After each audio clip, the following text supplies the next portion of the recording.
विचार नको का करायला? मी मरतो बाहेर कामात आणि ती आराम करते घरात.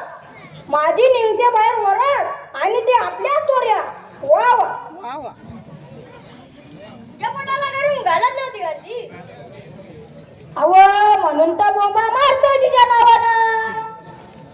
लग्न करून घरात आणली महाराणी आणि माझ्या डोळ्याचं काही थांबलं नाही पाणी. हे कुठली बुद्धी सुचली आणि या लग्नाच्या बंधात पडलो. लग्नाच्या वरातीत चांगला तरतर वाजला ताशा आणि माझ्या आयुष्याला झाला तमाशा. वराती बुडा उडवला दारू गोळा आणि जीवाचा करून घेतला थोडा मोळा. इतर वेळी तर मला वाजून काढते, पण बाळात कोणात तर तिचे नखरे वेगळे. तुला मुलं तरी किती रे? अव काय सांगू तुम्हाला माझी कर्मदशा.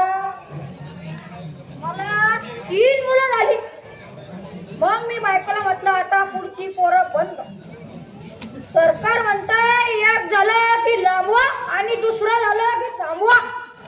पण बायको थांबायला तयारच नाही. बायको थांबायला तयार नाही? अहो तिला एक मुलगी पाहिजे होती ना. झाली का मुलगी? मुलगी कसली हो? तिला मुलगी काही होईना आणि माझी दैना काही संपना. या वरची होईल, पुढल्या वरची होईल, त्याच्या पुढल्या वरची होईल, त्याच्या पुढल्या वरची होईल. आता 12 मुलांचा भाग त्याला 12. पण मुलीला काही नावच नाही. पूर्वी एकत्र कुटुंबात वडीलधारी माणसांसमोर बायकोला बोलायची सुद्धा चोरी असायची. पण आता या काळात नवरा बायको घरात एकटेच.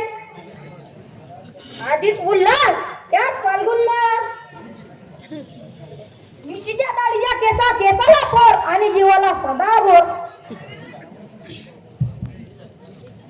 म्हणजे तू 12 मुलांचा बाप होय? होय, त्या 12 मुलांनी माझा संसार फाटका, मनाला लागलेला फटका.